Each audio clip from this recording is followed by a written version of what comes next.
Good morning. সকাল সকাল আজকে ঘুম থেকে আমার একটু উঠতে লেটই হয়ে গেছে, তারপরে তিথাকে রেডি করিয়ে স্কুলে পাঠালাম। আর সকালবেলা থেকে এই যে এই চুন্নু আর মুন্নু দুটো আছে, আমার মেয়ে তো চুন্নু মুন্নু নাম রেখেছে। প্রত্যেক দিন যেহেতু ওদেরকে খাবার দিই, বাড়ির কাছে এসে এমন কিচিরমিচির করছে, মানে আমি ওদিক সামলাবো না এদিকে ওদেরকে দিতে আসবো। তো আজকে আর হুটোপাটা করে মানে দিতে পারিনি। তো ওরা কিন্তু চলে যায়নি, মানে ঠিক ওয়েট করে বসে আছে, মানে ওরা বুঝে গেছে যে আমাদেরকে প্রত্যেক দিনই খাবার দেওয়া হবে। তো এবার বাটিতে করে এক বাটি মুড়ি নিয়ে আসলাম, টুকটুক টুকটুক করে অল্প অল্প করে দিচ্ছি। আর আমার ছেলে খুব কোলে বসে বসে আর কি মজার সঙ্গে এইগুলো না উপলব্ধ করে। গরু যখন দেখে, কি ছাগল আসলো, কি পাখি আসলো, ওইগুলো দেখতেও ভীষণ ভালোবাসে। তো যাই হোক, চলো এবার ছেলেকে একটু খাইয়ে দিই, কারণ ওকেও অনেকটা বেলা হয়ে গেছে, ও তো তেমনভাবে কিছুই খায় না। অনেকে জিজ্ঞাসা করে ও কী খায়। তো ও সত্যি কথা বলতে এই যে খাবারগুলো আমি বানাই, ওকে মানে আমার মন মানে না, তাই খাই না, হয়তো 1 থেকে 2 ঝিনুক খাই, বাদ বাকিটা আমাকে ফেলে দিতে হয়। তো গ্যাসটা এখন এঁঠো হয়ে আছে, আর আমি অ্যালুমিনিয়ামের জিনিসে আমার ছেলেকে খাবার রান্না করে খাওয়াই না, কারণ ওটা অতটা সেফ না। ওই জন্য আগারোর এই যে রেজেন্সি মাল্টিকুক কেটেল উইথ স্টিমারটা নিয়েছি। এটা পুরোপুরি স্টেনলেস স্টিলের তৈরি, তো তার জন্য এটাতে পুরোপুরি বাচ্চাদের খাওয়ানো সেফ। তো ওটা দেখো, আর মানে হতে তো রান্নাটা হতে একদমই টাইম লাগে না। মানে গ্যাসটাকে, মানে গ্যাস যেমন আমরা কমাতে বাড়াতে পারি, এটাকেও কমানো বাড়ানোর অপশান আছে। তো ফুটে গেছে বলে আমি একটু দেখো কমিয়ে দিলাম। এবার আস্তে আস্তে এটা হয়ে যাবে, তারপর নামিয়ে নেব। আজকে একটু বেশিই করা হয়ে গেছে, বুঝে উঠতে পারিনি। দেখতে পাতলা পাতলা লাগছে, এটা ঠান্ডা হতে হতে কিন্তু একদম ঘন হয়ে যাবে। বেশি ঘন করলে আবার আমার ছেলে খাবে না। আর এদিকে দেখো প্রচণ্ড বৃষ্টি চলে এসছে, আরাধ্যা রেনকোট পরেছে, ওর মা ছাতা মাথায় দিয়ে এই জঙ্গলের মধ্যে দিয়ে কষ্ট করে নিয়ে যায়। সত্যি কথা বলতে বর্ষাকালে না আমাদের এই জায়গাটা ভীষণই খারাপ, যাতায়াতের জন্য, চলাচলের জন্য মানে ভীষণই অসুবিধা। ক্যামেরাটাই অন করিনি, মানে এত কথা বলে নিয়ে ক্যামেরাটাই অন করিনি। আজকে একটা দারুণ দারুণ ফোন দেখাবো, মানে ফোনটার 1 করোড় টাকা দাম হওয়ার দরকার। এই পুরো একদম স্ক্রিন খুলে চলে আসছে, তারপরেও দেখো কাজ হচ্ছে, মানে এটা বোঝা যাচ্ছে যে এটা এর সাথে ঠেকে থাকলেই কাজ হবে। মেন কথা হচ্ছে এটা, ওই জন্য এই স্ক্রিনটার তোলার খরচ নেই, তো এরকম একটা লুজ স্ক্রিন কিনে নিয়ে আয় বাড়িতেই, দিয়ে একটু ফেবিকুইক আটা দিয়ে চেপটে দে, ব্যাস সমস্যার সমাধান হয়ে গেল, মিটে গেল। সত্যি মানে ভাবা যায়, ফোন খুলে স্ক্রিন থেকে বেরিয়ে চলে আসছে, তাও ফোনে কন্টিনিউ কাজ হয়েই যাচ্ছে। আজকে জানো তো, অহনা আর আমি দুজন মিলে গল্প করতে করতে বেলাটাকে পার করে দিয়েছি। তো বললো দিয়ে, তারপরে আমি দেখলাম যে না, রান্না করতে তো আজকে অনেক দেরি হয়ে যাবে।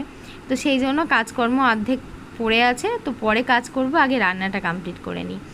পটল দিয়ে আমি জানি না কাঁঠালের আঠি দিয়ে কেউ ওলে ডাঁটা খেয়েছো কিনা, যদি না খাও একবার ট্রাই করে দেখো, খুব ভালো লাগবে তোমাদের খেতে। প্রচণ্ড মেঘ করেছে, আমি আবার রান্নাঘরে রান্না করতে করতে হুটোপাটা করে আসছি যে এই বৃষ্টি ঢেলে দেবে। দেখো এদিকে কেমন মেঘ করেছে। আমি আসার আগেই দেখছি আমার বাবা জামা কাপড় স্নান করে তুলতে লেগেছে, দেখো এই দেখো। আর এদিকে আমাদের মিস্ত্রিতে কাজ করছে, বৃষ্টি আসবে বলে ওরা খেতে গেছিলো, সিমেন্টের বস্তাটা ঢাকতে গেছে। বিশাল বৃষ্টি আসবে, বিশাল বৃষ্টি।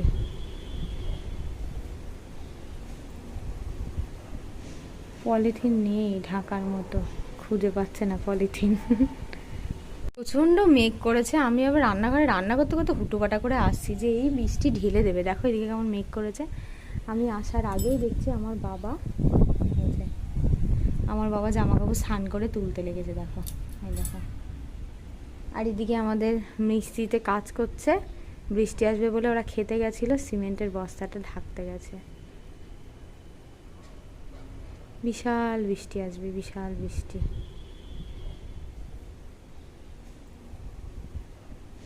পলিথিন নেই ঢাকার মতো, খুঁজে পাচ্ছে না পলিথিন। বলতে বলতে দেখো জল চলে এসছে, বস্তা প্লাস্টিকই খুঁজে পাচ্ছে না, আবার খুঁজতে গেল, আমাকে দেখলো এখান থেকে, দেখছে।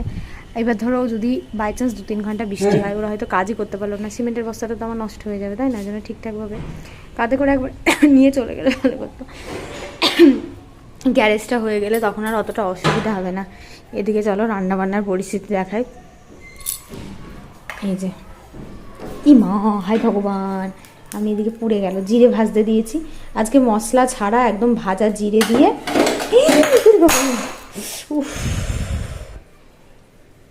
ব্যাস হয়ে গেল। বিপদ কখন আসবে বলা কওয়া মুশকিল। আজকে কাঁচা লঙ্কা চেরা দিয়ে পাতলা করে মাছের ঝোল করছি। আর এখানে তো উলের ডাঁটাটা তোমাদের দেখালাম, এই যে রান্না হয়ে গেছে, তার মধ্যে একটা আমার হাতে ছাকা লেগে ব্যাস পুড়ে গেল। তেলের মধ্যে আগে থেকে জিরে আর লঙ্কা ভেজে শিলে বেটেও যদি তোমরা রান্নার লাস্টে নামিয়ে দাও, এত টেস্টি হয়। মানে বাড়িতে রান্না করলে এত সিম্পল রান্না যে এত সুন্দর হয়, করে দেখো একদিন, খুব ভালো লাগবে। তো এই হচ্ছে আজকে দুপুরে আমার মেনু ছিল।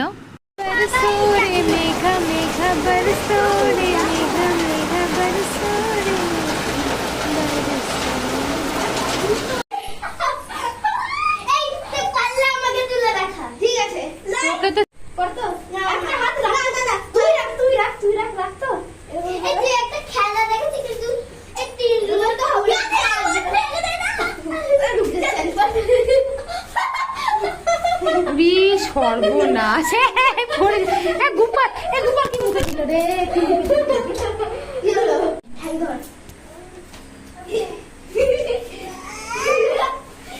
এটা কোন ধরনের খেলা?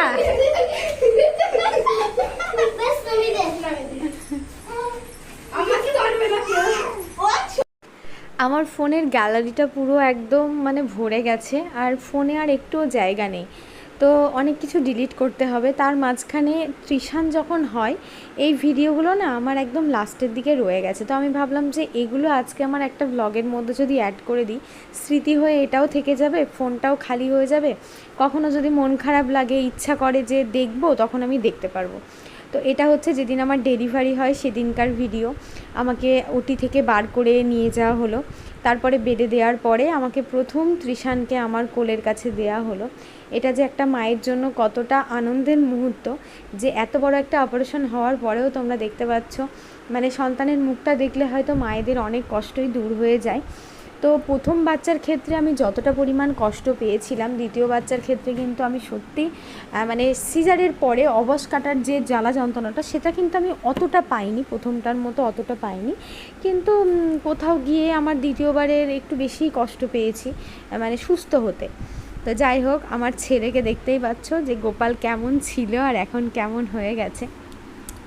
তো এবার তোমাদেরকে একটা কথা বলি, মাঝে মধ্যে যখন আমি আমার ওল্ড ভিডিওগুলো দেখি, মানে আমার ইউটিউব জার্নিটা 2021 থেকে আমি শুরু করেছি। তোমরা অনেকেই জানো যারা আমার পুরনো ভিডিও দেখো, তো তখনকার সময়টা আর এখনকার সময়টা অনেক তফাৎ। মানে 2020 ডিসেম্বর থেকে আমি ভিডিও একটা ছেড়েছিলাম, কিন্তু বাদবাকি সমস্ত ভিডিও আমার জানুয়ারিতেই ছাড়া, মানে 2021, ওই জন্য আমি 21ই বলি। তো এখন যেমন বিগত 2-3 বছর ধরে সোশ্যাল মিডিয়াটা যেন প্রত্যেকটা মানুষ করছে, প্রত্যেকটা মানুষের কাছে একটা অ্যাভেলেবেল ব্যাপার হয়ে গেছে, কিন্তু আমরা যখন ওই জার্নিটা শুরু করেছিলাম তখন কিন্তু এতটাও এরকম ব্যাপারটা ছিল না। তখন একদমই 2021 সালে মানে কি বলবো, মানে এত কন্টেন্ট ক্রিয়েটার আমার যতদূর মনে হয় যে এতটা ছিল না, যতটা 2024, 25, 26-এ এসে যতটা পরিমাণে বেড়েছে। তো তখন যখন আমার ভিডিও ভাইরাল হয়, আমাদের গ্রামে অনেকেই জানতে পারে যে আমি ভিডিও বানাই। তখন মানে সবার মুখে একটাই কথা, আমি ভিডিও বানাই মানে আমি খুব খারাপ কাজ করি, আমি ভীষণ নোংরা মেন্টালিটির একটা মানুষ। না, এটা কখনোই বলবো না। আমার শ্বশুর শাশুড়ি কখনোই আমাকে আজ পর্যন্ত কোনো দিন ভিডিও বানানো নিয়ে কিছু বলেও নি, আর কোনো দিন আমার ভিডিও দেখে ঢঙের মতো মুখটা ঘুরিয়েও নেয়নি সিনকেট করে। আমি অনেককে দেখেছি যে আমি যদি ক্যামেরাটা অন করে যদি একটু ভিডিওতে হয়তো কিছু একটা কাজ বাজ হচ্ছে, যদি ক্যামেরাটা অন করে করতে গিয়েছি, অনেকে তো এমন মুখটাকে বেঁকিয়ে নিয়েছে, মনে হচ্ছে না মানে এত নোংরামো কাজ আমি করছি, মানে সেটা ভাবার বাইরে। তো যাই হোক, সেটা যার যার নিজের মানসিকতার পরিচয়। তো তখন তাদের মনে হতো আমি খুব খারাপ কাজ করছি, কিন্তু তারা সেই খারাপ কাজগুলো আমার দেখছে, তাতে কোনো প্রবলেম নেই। মানে খারাপ কাজ দেখা যায় কিন্তু করা যায় না। আমার তো আজ পর্যন্ত কোনো দিন মনে হয়নি যে মানে একজন কন্টেন্ট ক্রিয়েটার হিসাবে আমি কোনো খারাপ ভিডিও তোমাদের সঙ্গে পোস্ট করেছি। অনেকে আমাকে এটাও বলেছে, হ্যাঁ তুমি তো ফেসবুকে তুমি তো নাচো ফেসবুকে। মানে অ্যাকচুয়ালি আমি আজ পর্যন্ত ফেসবুকে কোনো দিন ভিডিওই করি না, মানে এখনও পর্যন্ত আমি কিন্তু আমার ডেলি ব্লগগুলো ফেসবুকে কিন্তু আমি দিলেই দিতে পারি, কিন্তু আমি কোনো দিনই দিই না। আমি ইউটিউবে ভিডিও বানাই, ইউটিউবেই বানাই, ফেসবুকে কিন্তু আমি কাজ করিই না। যে আমি ফেসবুকে সাকসেস হতে পারিনি সেটাও না, অ্যাকচুয়ালি ফেসবুকে তো সাকসেস হওয়ার জন্য কাজটা তো করতে হবে, আমি তো কোনো দিন ফেসবুকে কাজ করিই না। তো ফেসবুকে নাকি আমাকে নাচতে দেখেছে, তো আমি তো আজ পর্যন্ত জানি না ভাই কটা ভিডিওতে আমি নেচেছি, কি করেছি। তো যার যার সেটা নিজের মানসিকতার পরিচয়। অনেকে তো এরকম করেও বলে, বাবা এসব মানে সেই মানে যাই হোক, ওই জায়গাটায় না থাকলে হয়তো তোমাদেরকে বলে বোঝাতে পারবো না। কিছু কিছু কথা আছে যেগুলো বললে হয়তো তারা আমার এখনও ভিডিও ডেলি দেখে, হয়তো বুঝে যাবে। তো যাই হোক, আশা করছি তারা ভিডিও দেখলে বুঝতেই পারবে, কারণ যারা এগুলো করে তারা তো ভুলে যাওয়ার জন্য করে না। আর আজকের ভিডিওটা আবার পুরনো স্মৃতিটাকে জুড়ে দিলাম এর মধ্যে, মানে আর কি ছোটোবেলাকার, মানে আমার কি ভালো লাগছিল দেখতে। বিশেষ করে এই ভিডিওগুলো আমার ডিলিট করতে একটুই ইচ্ছা করছিল না, তো ভাবলাম আজকের ব্লগের সাথে চলো ছোটো ছোটো কিছু পার্ট, কয়টুকু ছিল দেখো। তিশু ওর বাবা এক হাতে করে ওকে নিয়ে টামি টাইম দিচ্ছে, ঘুম পাড়াচ্ছে। তো যতদিন তোমাদের দাদাভাই ছিল আমাকে ভীষণ সাপোর্ট করেছে। আমি বাড়ির কারো সাপোর্ট না পেলেও, কেউ আমার পাশে না থাকলেও, এই মানুষটা সব সময়, শ্বশুরবাড়ির তরফে এই মানুষটা সব সময় আমার পাশে ছিল। তো যাই হোক, প্রেগনেন্সি জার্নিতে আমাকে ও 2 মাসে আমার মলম লাগিয়ে দেওয়া শুরু করে, এমনকি প্রয়োজনে বাসন মেজে দিয়ে আমার জামা কাপড় পর্যন্ত কেচে দিয়েছে, যেটা ও আর আমার মা ছাড়া কেউ করেনি আমার জন্য। তো যাই হোক, এই দুটো মানুষের অবদান কোনো দিনই ভোলার মতো না। এখন দেখো বাবুকে একটু টামি টাইম দিয়েছে, ওর সকাল সন্ধ্যে 2 বার করে টামি টাইম দেয়া, তারপরে হচ্ছে আমার মলম লাগিয়ে দেওয়া, শ্যাক করিয়ে দেওয়া। যখন একদমই আমার পেটটা পুরো ঝুলে গেছিলো, তখন আমি একদমই উঠতে বসতে পারছিলাম না, আমাকে হাত ধরে ধরে তোলানো বসানো। আমার একটু প্রবলেমের জন্য আমার 10 দিন ইঞ্জেকশান চলেছে হাতে চ্যানেল করে, সেই ইঞ্জেকশানগুলো করে দেয়া। মানে কি বলবো আর কি, অসময় ঠিকই চলে যায়, কিন্তু যারা করে তাদের, আমার মনে হয় তাদেরকে ভোলাটাও ঠিক না, আর যারা করে না তাদেরকেও ভোলাটা ঠিক না। দুটো মানে দুজনকে দুরকমভাবেই মনে রাখাটা উচিত।